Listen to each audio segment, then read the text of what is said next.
So welcome. We have got Lisa. Lisa has been running Lisa Satchwell Energetics since October 2016, but worked for another practice prior to that. She is a pain management specialist and yoga teacher and provides an individual holistic approach to pain relief whilst teaching you how to maintain a healthy mind, body and spirit. Lisa and I met years ago, I don't know if you remember this, in Ashby, which when I first moved to Ashby, but then later realised I needed her to sort me out. And she sorted out my shoulder. I refer to her, to my family, friends, clients, as the miracle woman because, seriously, like I was amazed how you resolved my shoulder and it made such a difference. I mean, I could hardly drive. I was driving like that. I couldn't get my clothes on or, so it was amazing. And Lisa knew just how to go to the spot. It was almost like telepathy. So it was a really great experience. And then just before we hit record, we were talking about layers of awareness, weren't we? And when I reflected after that experience, I realised there was emotional pain there. That's what was going on. And that's where Lisa and I have got some synergy because I deal with emotions with clients when they've been emotionally triggered. But coincidentally, sometimes they also get pain as well. And I will say, I think you should go and see the miracle woman, Lisa, to get that sorted out. Because mind influences body, body influences mind. Yeah. And, it's interesting that once you and I got chatting, we realised that our clients have got quite a bit in common, haven't they? And yeah, totally. When I think about the time when I came to you, I was just shouldering too much responsibility for other people's stuff and making that connection. It's not recurred since, which has been cool. Yeah, that's what we want, Yeah, that's what it's about. It's getting about, well, not just, I suppose, fixing the problem. I don't fix. Yeah. I don't fix. I facilitate a change in your body, basically. Yeah. So it's about getting that change in your body through what I do, but also through understanding from yourself as well. Yeah. I think sometimes it doesn't always work because sometimes we're not ready for that extra bit. We're not ready to actually face that there is an emotion there. We're not ready to sort of release that. That when we say release, it doesn't mean you've got to be a mess on the floor crying your eyes out. Sometimes it does. That's how we do it. But other times it could just be like a light bulb moment or an understanding of, actually, especially as women, like I think you take a lot on, don't you? And women, I don't have children, I have cats, which is about the same thing, to be fair. But I think we do take a lot on, we and we put ourselves last. We don't necessarily prioritize our own health, our own needs, our own time. I look at my sister, she's got 3 kids, and I think when you have a moment to just breathe, and just go, just have that minute. You're so right. And it does accumulate in the body. You're absolutely right. And I think what you do is you press the reset button. So, and it's making that conscious choice that actually I want to sort this out. Yeah. And that's what it was for me as well. But also you're absolutely right in that how can we shine? I talk about shining in a million ways how to shine. How can we shine if we're in pain? Difficult. Yeah, absolutely. I know I shared a post the other week about even something like rejection. Rejection causes physical pain. You know what I mean? And it's been shown on MRI scans. So they can actually see the neural pathways working. Wow, that's incredible. Yeah. So, if I'm dealing with a client who is experiencing rejection, whether that's through sales, whether that's through how they're feeling about the rest of the leadership team, and they are in pain, then that's where the synergy is, isn't it? Yeah, totally. So anyway, so that was my little intro for you. Welcome. Yeah, no, it's so good to have you here, Lisa. So Thank you. It's lovely to be here. It's very exciting. It's my first ever podcast. hey, Yay. it's fun. It's just chatting. Yeah, it is.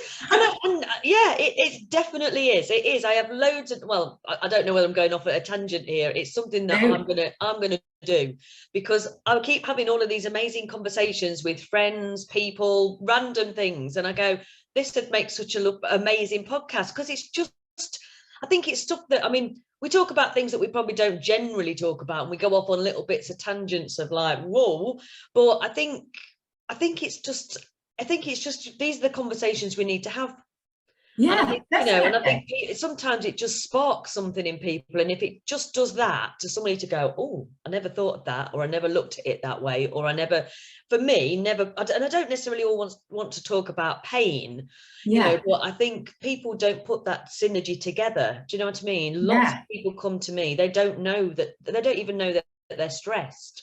Yes. The most amazing question on my consultation form is, what do you do to relax? And the look of horror on some people's faces when I ask that question, they're like, you can see them visibly sweating. Like, I don't. And I think, like, I am more and more I'm meeting people that can't answer that question, like, or or struggle to, or a lot of it is, I sit in front of the telly with a glass of wine, and there's nothing wrong with that. Hands up, I do the same thing. But it's not a relaxation for the body, because we're stimulating ourselves through alcohol, we're stimulating ourselves through the TV. Do you know what I mean? We're not taking that time to really just be.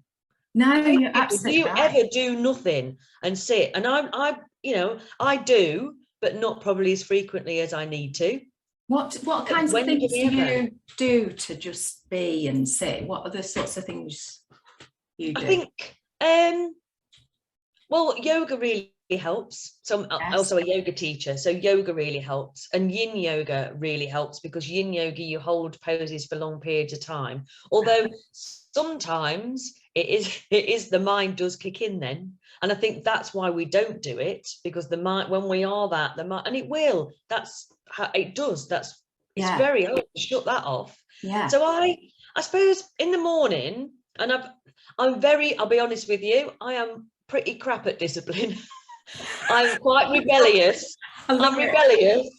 I don't like routine, or I tell myself I don't like routine. The only time I've ever had a solid morning routine that I stuck to was when I did an Ayurvedic program, because I had acid reflux, and I had an actual purpose to, it was like, right, I'm going to religiously do this for 6 weeks and see what happens. And I did enjoy it, but I did find it was a chore as well sometimes, because it was so long. I think it was probably like up to an hour, and I was like, sometimes I don't have that much time in the morning when I'm teaching a yoga class at 8:15 in the morning. So before I wake up, when I wake up, obviously not before I wake up, but when I wake up, I do, before I try and catch myself before my mind kicks in. So I will take a few breaths. So I will breathe.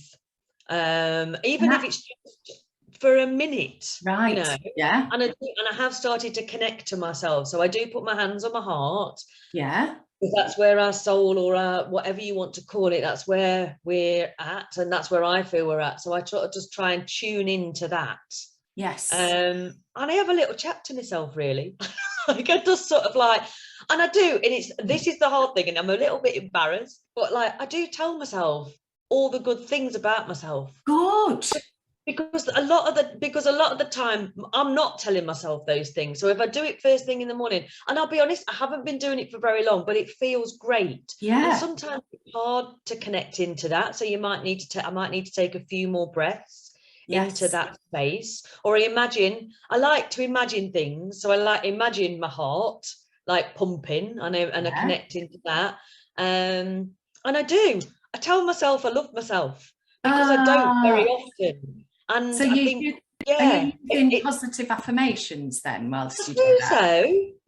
I suppose so. I had this thing with affirmations, to be honest. And I also use a range of products called Zenforium Soul Tonic. So I use them in treatments, and I use them myself. And there's a little spray here that I use, frankincense. It's like an aura spray, and they have affirmations. And when I first started with these products, I was like, oh, I don't know about this. I felt a bit, I don't want to stand, I feel a bit of an idiot standing in front of a mirror going, I see my truth, my future is calm, my past is healed and released.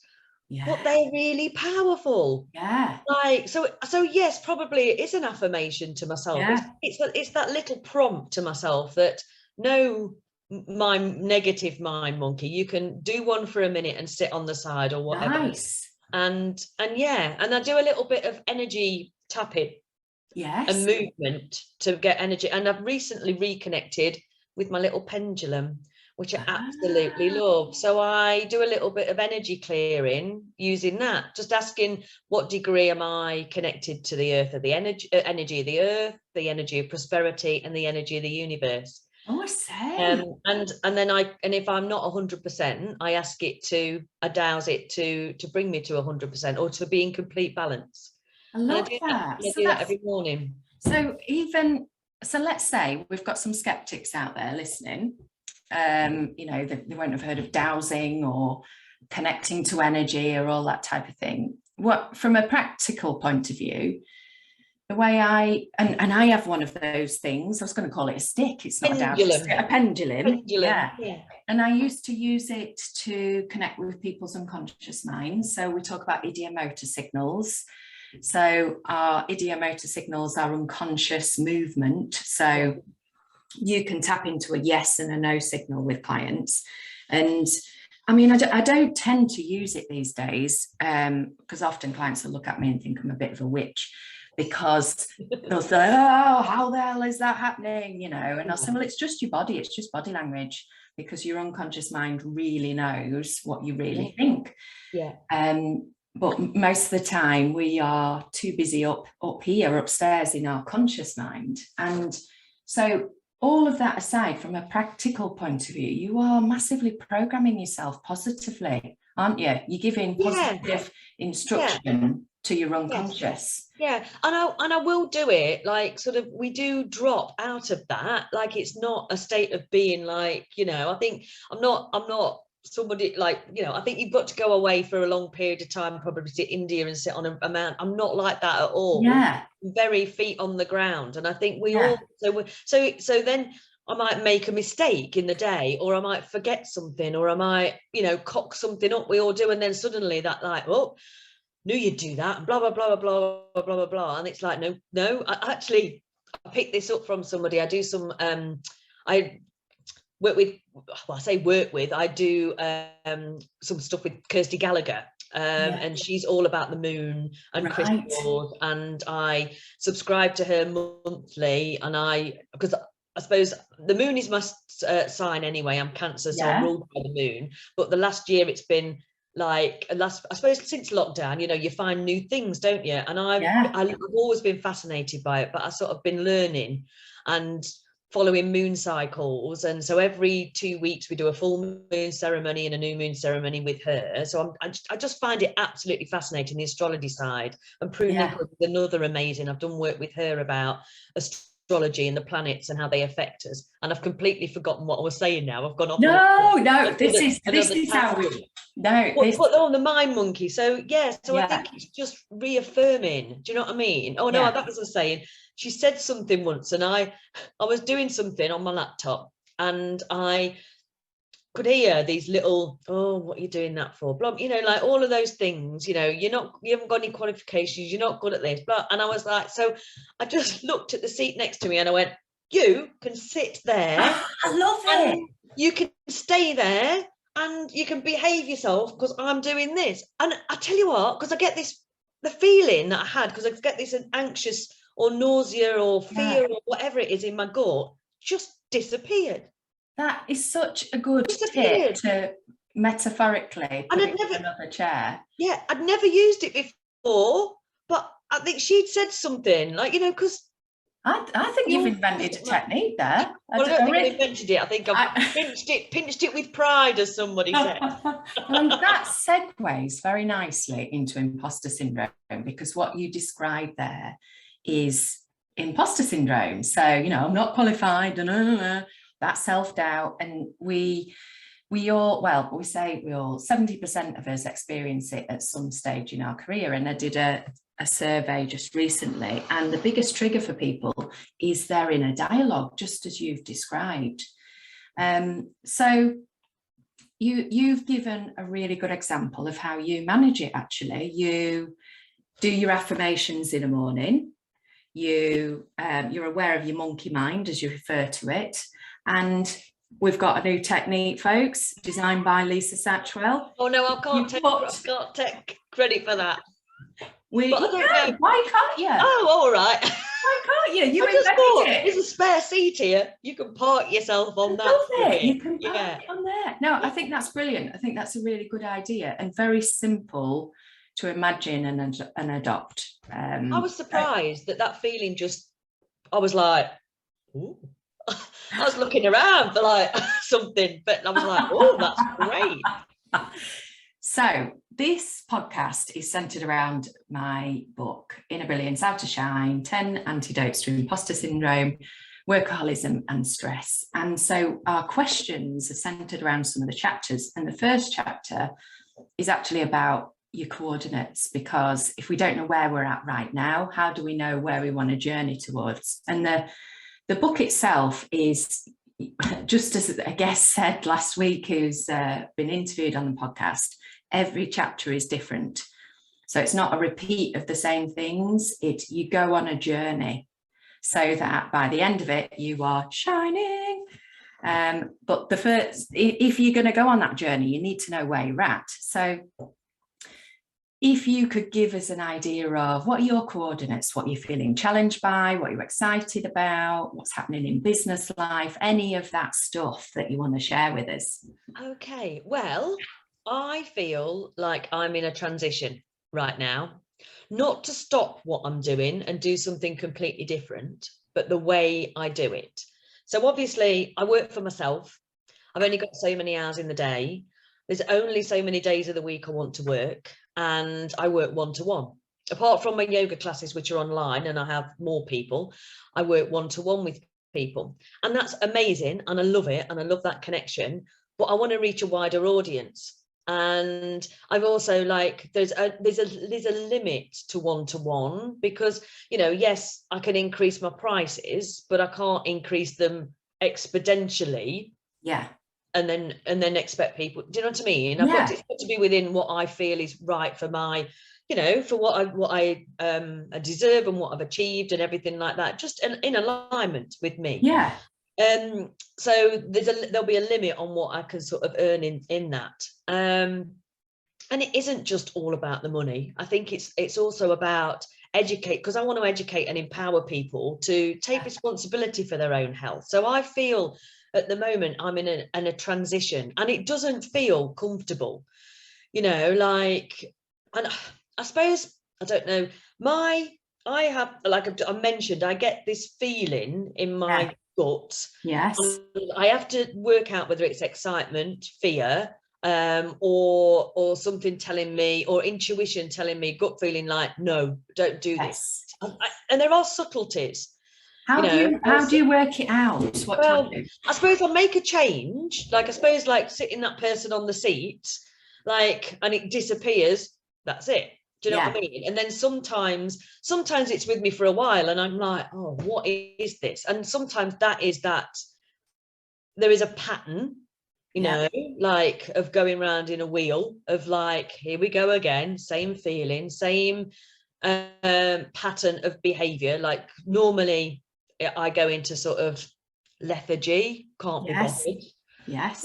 Which then equates to eating family-sized packets of crisps and sitting on the sofa watching crap and drinking wine. That's a pattern. The pattern a lot of us. I'm very emotionally, food and emotion is very connected with me. I know that when I'm sort of living on sausage rolls and rubbish and carbs and sugar, that like, alarm cells, there's something going on. Yeah.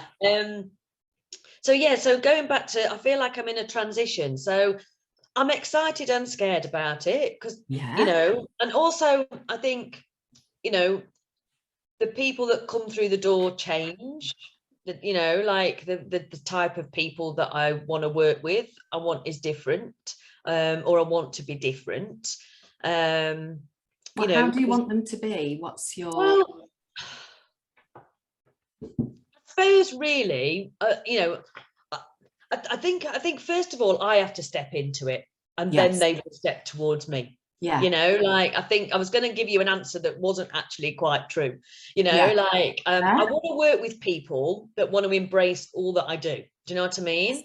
And it might, and it don't necessarily need to know exactly what I do, because it is very intuitive. So somebody, I could say that these are the techniques that I've got, but I can't tell you what I'm going to do until I get you on a table and we've had a chat and I've felt your body, basically. Yeah. And that's how I sort of know whether your pain is physical or whether it's emotional. And sometimes I know straight away, and sometimes I know when they give me a little bit more of, you know, sometimes things don't add up.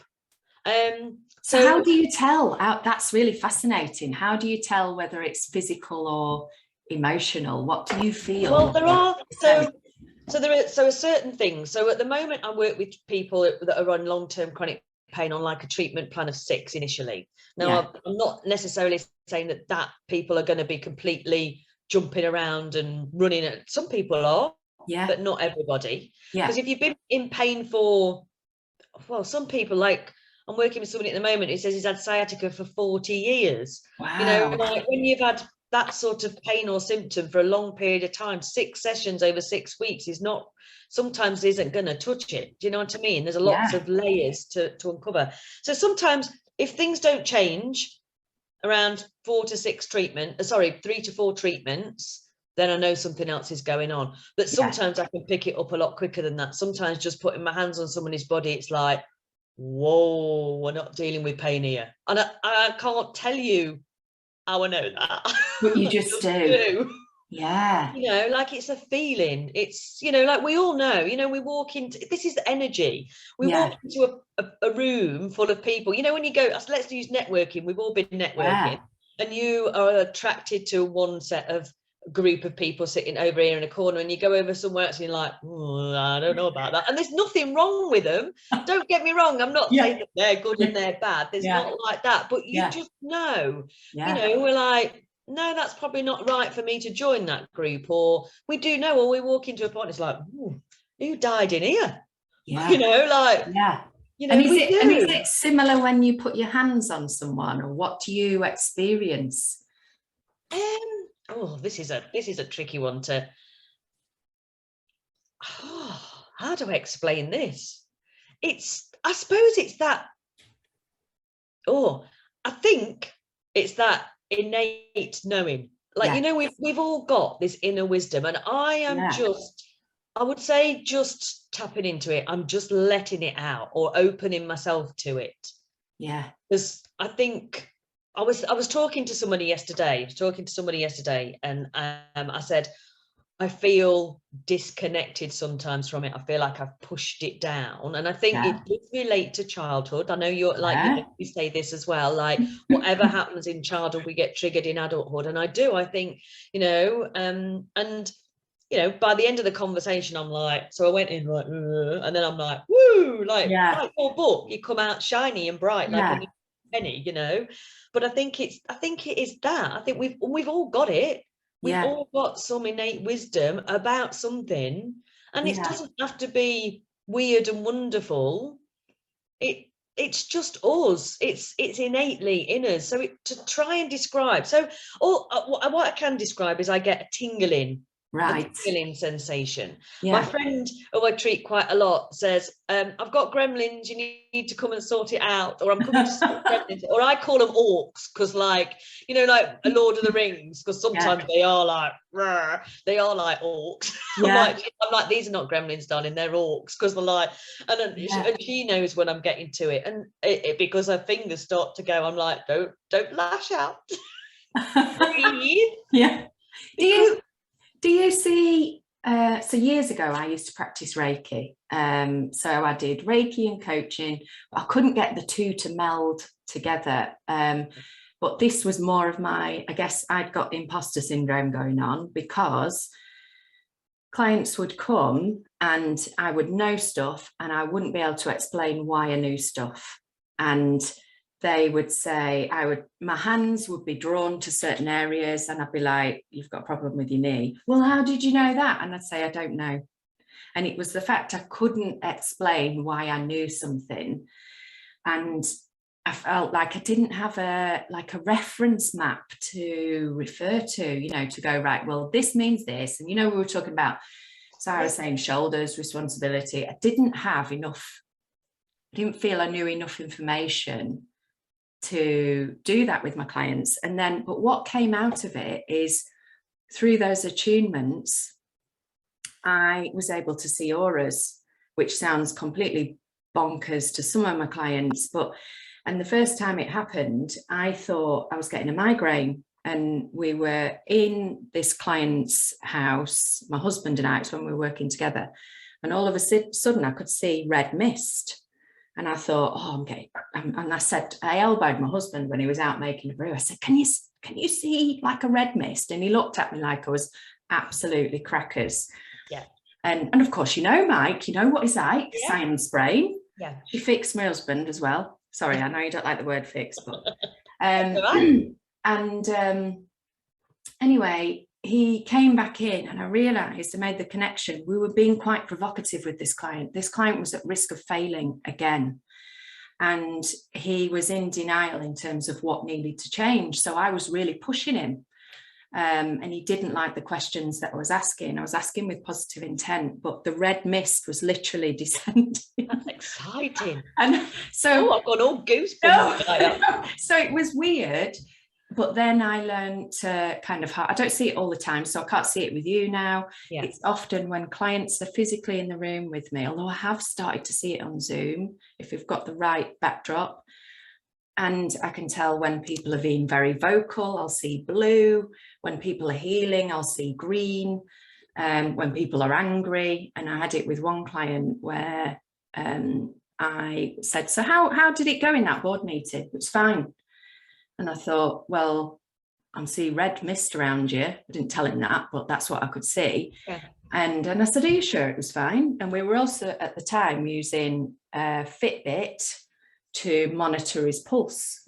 And I said, right, let's have a look at the Fitbit report. So he needed tangible black and white evidence. I said, let me look at your Fitbit report on that day of the meeting. And it looked like he was running a marathon.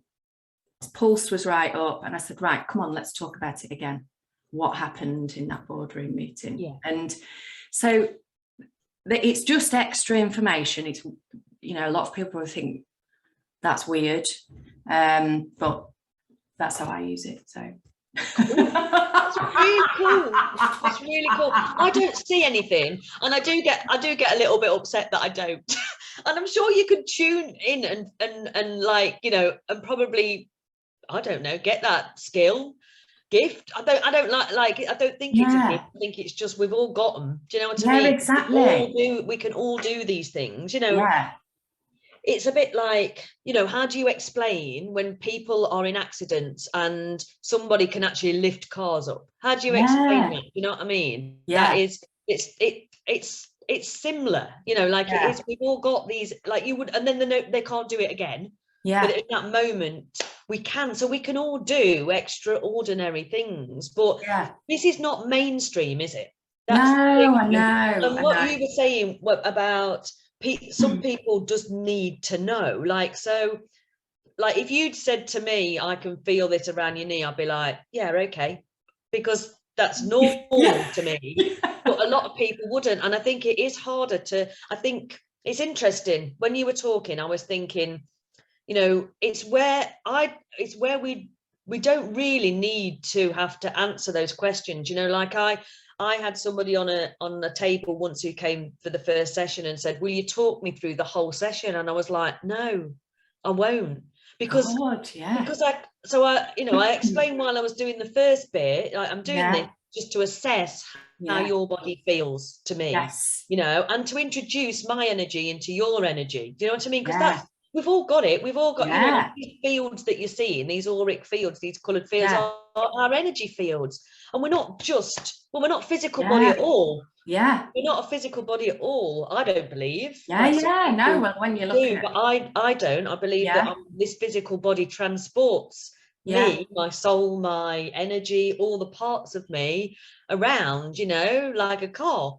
yeah, Um, but we all have them. We have yes. different layers, and I don't know masses about them, but I just know we have them. Well, they can see them on. They've developed a technique, haven't they? To they can see what's going on in Yeah, there people's was auric fields.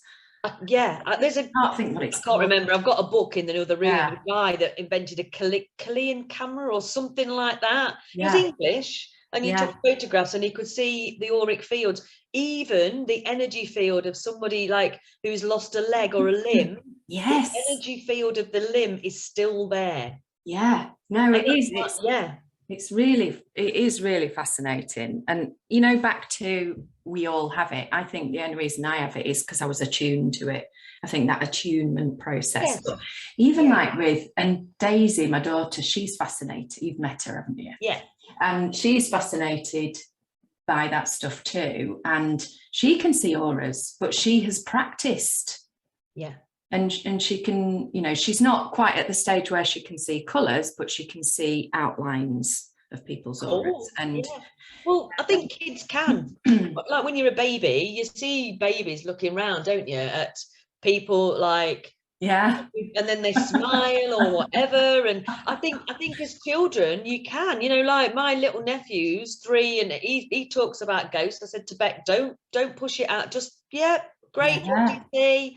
You know, because it is, they do see it. It's not something yeah, they're imagining, or I believe anyway. yeah, yeah. Yeah. No, I mean, absolutely. I mean, last year, I lost my father-in-law and my dad, and I was seeing blue lights all over the place, and that's a sign, apparently, of a spirit. And it doesn't frighten me. It's just No. a bit of information. I've had flickering lights, telly going on in the middle of the night, all sorts of things, which Yeah. have become normal for me. But some people like, oh, you know, a bit spooky. But yeah, I don't feel frightened by it. I just think, oh yeah, it's here.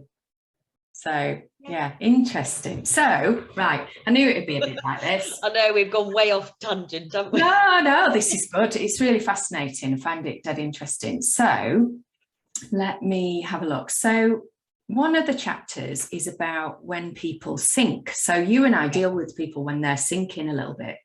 And we can be weighed down either by things that are going on currently, but also there can be connections, as we've said before, with past. So I had a recent example where a client literally just felt humiliated by another leader's comments, and they, you know, they were feeling quite panicked by that, and they said that it made them feel silly.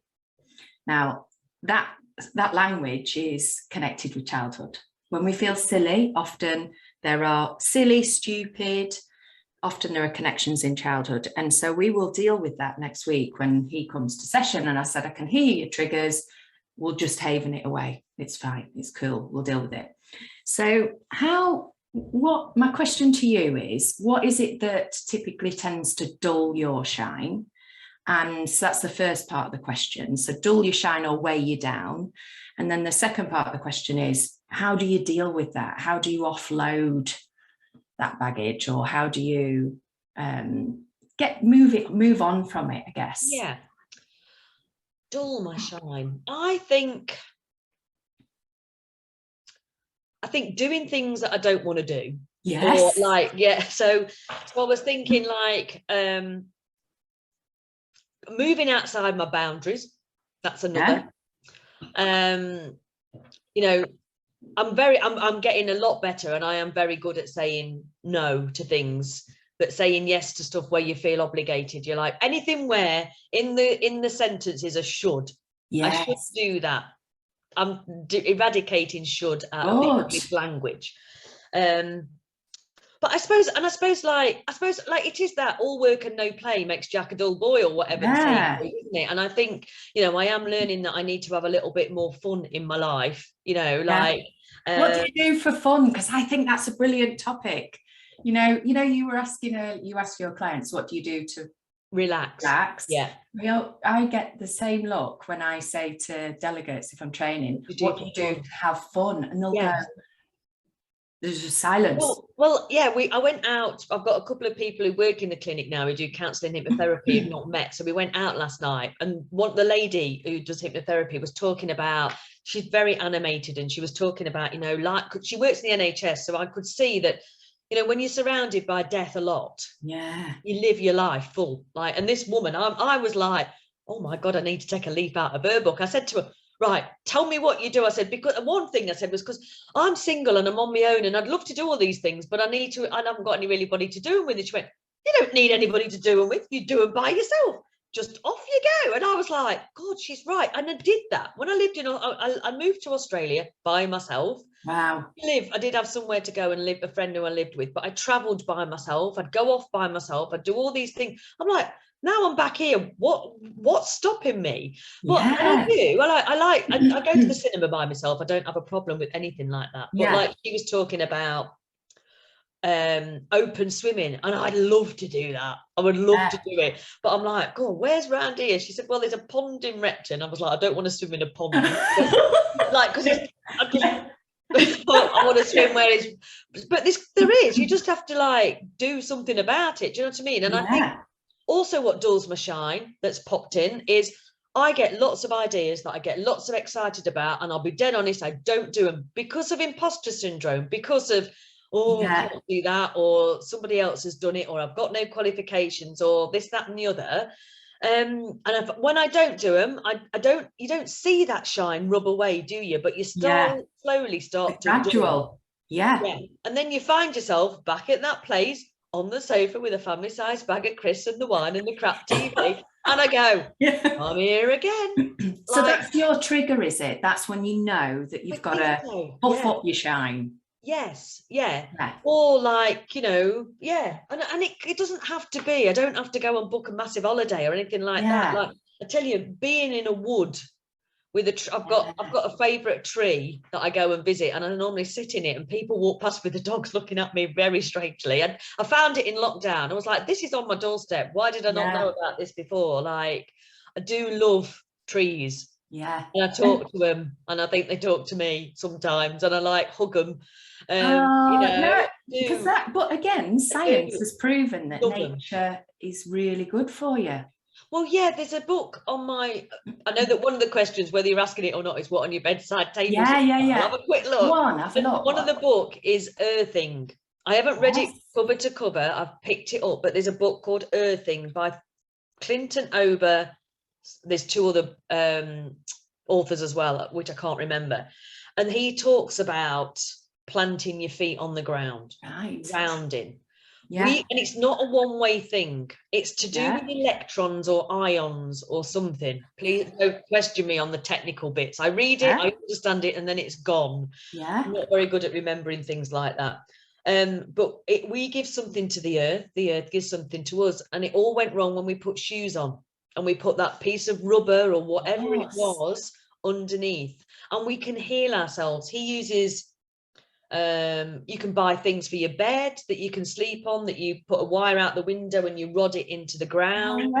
So it's earthing you while you sleep. Because like even sleeping on mattresses with metal springs and all that sort of thing can affect our energy and that sort of thing. So I suppose being out in nature, like even last night, you know, sitting around a table with mates, or, you know, sharing food, having a laugh, talking about rubbish and bigger and deeper conversations, you know, but just that connection with other people that, you know, that make you feel amazing, and having a good laugh sometimes, you know, just, absolutely. They are the simple stuff. But, you know. No, you're absolutely right. And I mean, the thing that's always struck me about you is that you've got a good network of people around you. Yeah. that you tap into, and and Yes. that is really important, isn't Yeah, it? it is. Yeah, sometimes, sometimes when I've gone round and round and round and round, and I'm like, enough, what is this? And sometimes you can't see, you need help. Yeah, You do need help. You need people like absolutely. you know what I Yeah, mean? yeah, I've worked with a business coach on and off for a number of years, like to yeah, help me. Well, initially, because I got to the stage in my business where I wanted to step out on my own and was like, yeah, how do I do this? How do I, like, yeah, you need somebody behind you that's like you are with your clients and your executives. You do need that person behind you to see a different perspective. yeah, And I also have and she's helped me personally as well. My mum yeah, died, so she was with me through that, because then that's another thing you've got yeah, to walk through. You'll know, it's like, oh my yeah, God, this person that's been around for 49 years of my life, 48 years of my life is no longer here. yeah, You don't realize what because we didn't always get on, yeah, like yeah, some big yeah, loses. yeah. And we have challenges. We do have challenges with our nearest and dearest. That's Of what we're course meant we to do. have. Um, And on that subject, isn't death a taboo subject? That's one of the things I learned last year, that actually people don't know how to talk about grieving loss, how to communicate with you even. yeah, it's interesting. So I did it when I did a restorative yoga course, I met a lady whose name I can't remember, who was, like you can get a doula for births. She Yes. was a doula for death. Wow. She was like a soul midwife. Gosh. And it's come up again. And I was so fascinated. I went for lunch with her the first day, and Yeah. she said she only said what she did. And I was like, whoa. And she's like, I'm Oh, sorry. I said, yeah. no, you're not upsetting me. I said, it's Yeah. a relief. I said, because, I'm not shy about death. I'm not scared or frightened to Yeah. die. Yeah. It's something it's gonna happen. Yes. I Yeah. do believe that I've got a date stamped somewhere. That I Yeah. don't think it's yet. I don't know what the Yeah. date is. I don't want to know Yeah. what the date is. But when my time is up, my time is up. That's how I look at life. I don't worry. I think it's not worth worrying about. Yeah. But my mum, we couldn't talk about it. Yes. We were actually told by one of the people who were looking after her, said, you cannot talk about your mum's death to her. She's already stressed enough, and it will push her Yeah. over the edge. Right. She did say to me in her final days that she was like, she'd come to terms with dying and she was all right with it, and I knew she was. And it was like, I think that's what happens with people. I think that is Yeah. but I don't think we know how to transition.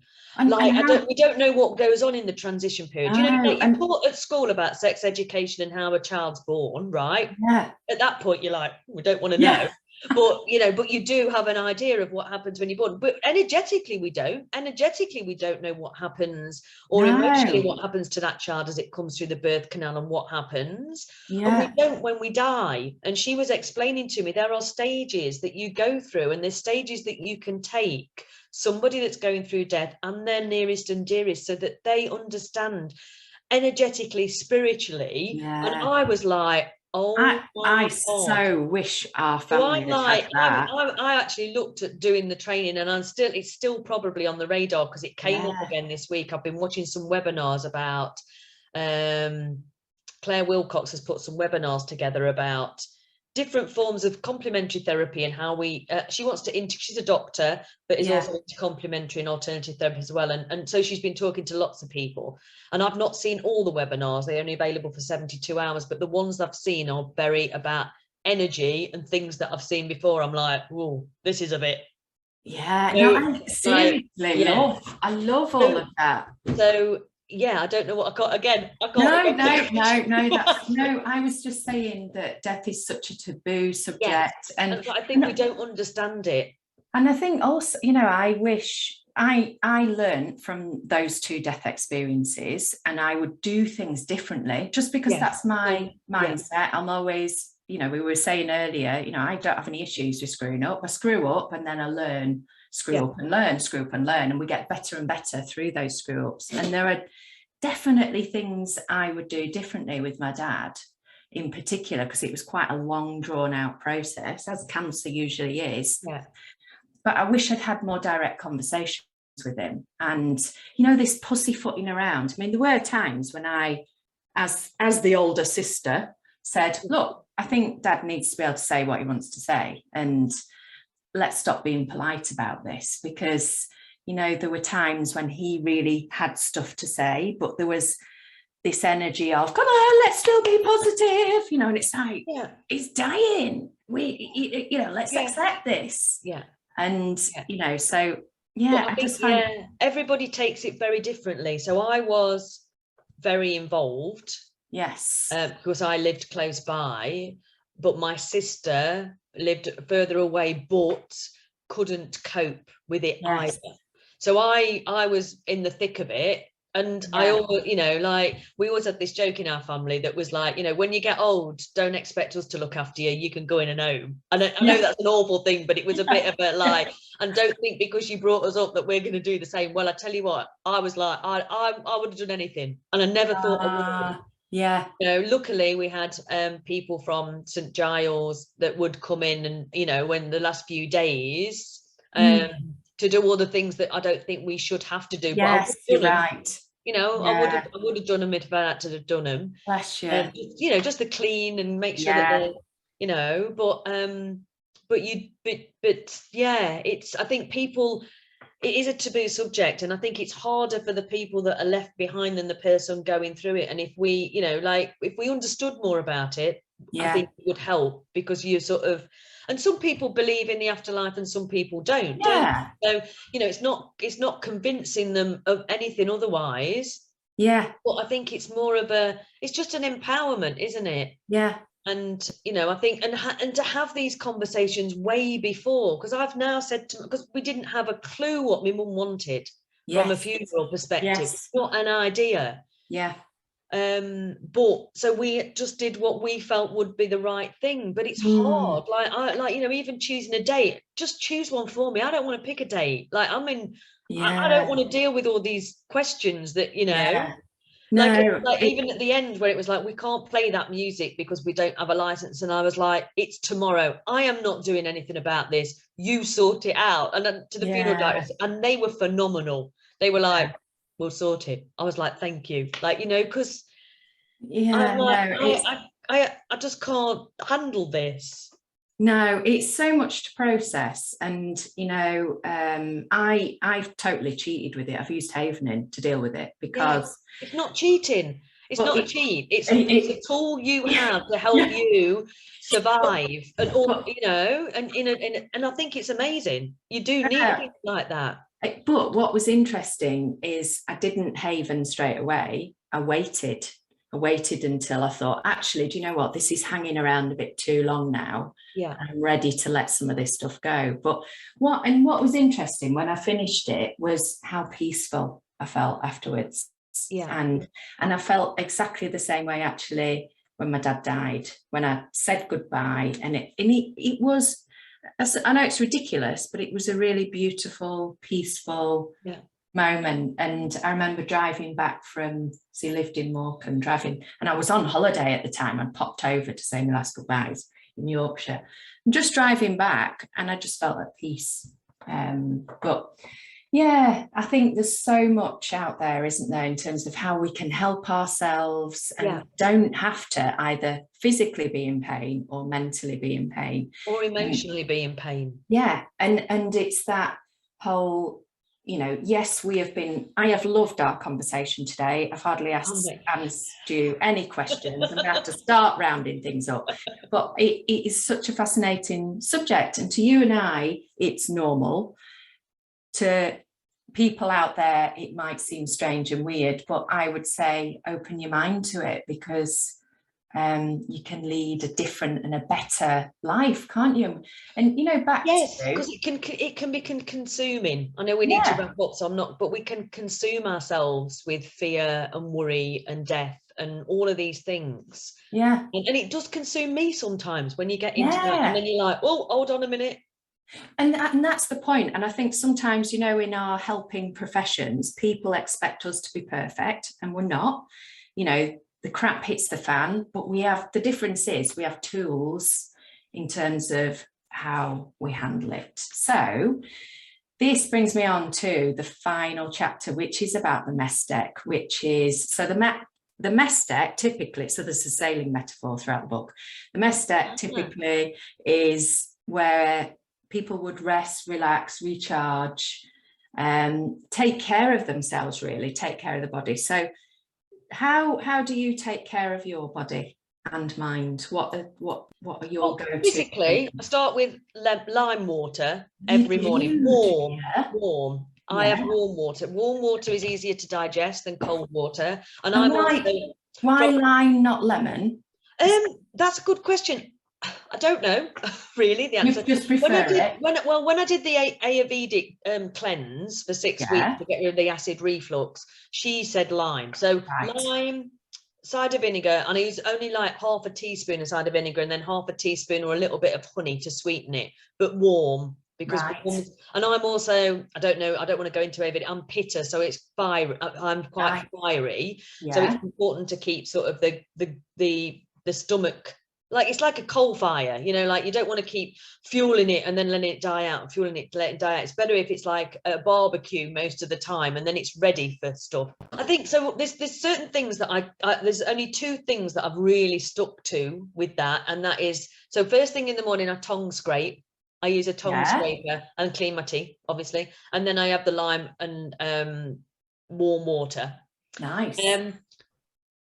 And you I do eat really well. Like I don't really buy. So I did Veganuary last year, and I loved it. I'm not vegan. I'm not vegetarian. I'm flexible. So at home I don't have meat or milk or anything like that. So I eat, and I basically cook most of my food. I do love to cook, but I do cook and from fresh most of the time. I don't really have any sort of like, so it is hard when you want to, so it's hard because you've got a plan and you've got to have stuff in, else I eat rubbish. So absolutely. I'm trying to find that balance. You know, I still eat cake and I still eat chocolate. Is my weakness. I love it, and I am a bit of a sugar addict, but I think it's in everything, so it's hard not to be, and we're given it from very young age. So exercise.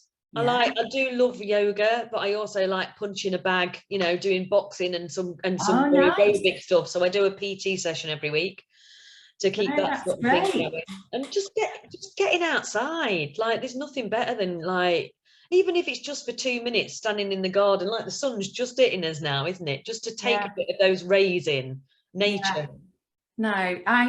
What's interesting at the start, you said you don't have a routine, and I get the sense you're a bit of a rebel, and I connect with that entirely. If the majority are doing something over here, I'm going to do something opposite. Just the way I'm made. But I would argue you have a great routine. You have some, but it's your routine, isn't it? I think designed. I think it's when it becomes has to be done in this way at this time. You know, sometimes I journal, sometimes I don't. I would say a 20% journal to 80% not. But sometimes I do, and I get some really like wow moments, and sometimes I use it when I am a bit stuck. Let's see if, you know, and I know people use it, I know you use it and love it and use it as a tool, but I use it just when I get stuck. And the point is, and the point with the whole book is, you have a blueprint for when you fall off the horse, you know how to get back on it, and it sounds like you know how to do the same. So I'm going to bring things to a close because I've got a client very shortly. What would you say, what is the final kind of piece of pearl of wisdom, or your biggest insider secret that you'd like to share with people? Insider secret, or just something that you live by. I think what I'm learning, and I think that we all have the answers inside. I'm told this time and time again with the people that I work with, and I do know that myself. I think if we go quiet for long enough and often enough, you get your body has the answers. It does. That's my work with wisdom. It does. I know that. The body has the answers. It completely, and with the right things, I believe it can completely heal. Now, sometimes we have to do some drastic measures, and sometimes we just have to make some little changes. But I believe this thing that transports us, this vessel that transports us on planet Earth to have all these amazing experiences that we have, knows everything and can heal everything. That's brilliant. And so it's just tuning into that, isn't it? Yeah, and we're all, look, I'm rubbish at it as well. Do you know what I mean? We're all learning. It's not, you know, but I think we put this is what I want to empower people with, because I think, you know, we do need doctors and nurses and medicines and the NHS. We do need them. They are fantastic when it's emergency and cancer care and things like that. Do you know what I mean? But from a healthcare system, it's not great. And I think they would agree with that. I'm not saying anything that I'm not, you know, our general day-to-day healthcare, you know, we need to take responsibility for that. Yeah. You know, and not put all of that into somebody else's hands. Yeah, no, absolutely. We do know. How do people get in touch with you? Is there anything you want to promote or tell us about? So you can get in touch with me via my website. That's got loads of information on about me and what I do. That's www.lisasatchwellenergetics.co.uk. Lovely. I'm on Facebook, Lisa Satchwell Energetics. I'm on Instagram, I think same Lisa Satchwell Energetics. They're the three main things that I use. Yeah. And you're also on LinkedIn as well. I am on LinkedIn, but I'll be honest, I'm not active on LinkedIn. Yeah. I'm not. It's because it's business to business more than like sort of I work with the general public. It's but I should, and I should, you know, I say I know I shouldn't. That should work out. There you see. That's it. That's doing something. I don't really. It doesn't gel with me. Do you know what I mean? I love Instagram because it's very visual, and I love pictures, and I love scrolling through stuff. So that's how you can get in touch with me. If you want to experience a really beautiful, relaxing 2 hours, like a mini retreat at home on the last Sunday in February, I'm doing a Yin Yoga Nidra workshop online. You'll find it as an event on my website. You don't have to have an experience of yoga. It's a very slow yoga where we hold positions for a little while. And at the end, there's a half an hour where you just lie down, relax, and listen to me guiding you through a yoga nidra, which is a yogic meditation. Takes you down to a deep sleep state where you're still awake and aware. You might fall asleep. Loads of people do. You know, that's fine. If that's what you need, that's completely fine as well. But yeah, so that's the last Sunday in February, 3 till 5. It's a 2 hour. Just a really blissful thing you can do for yourself. I'm going to have a look at that. That sounds fab. Yes. Right. Thank you so much for coming on. I've loved our conversation. I knew it'd be interesting. I've hardly asked you any questions. And thank you so much. You're welcome. Brilliant. Thank you. Yeah. Lovely to be here.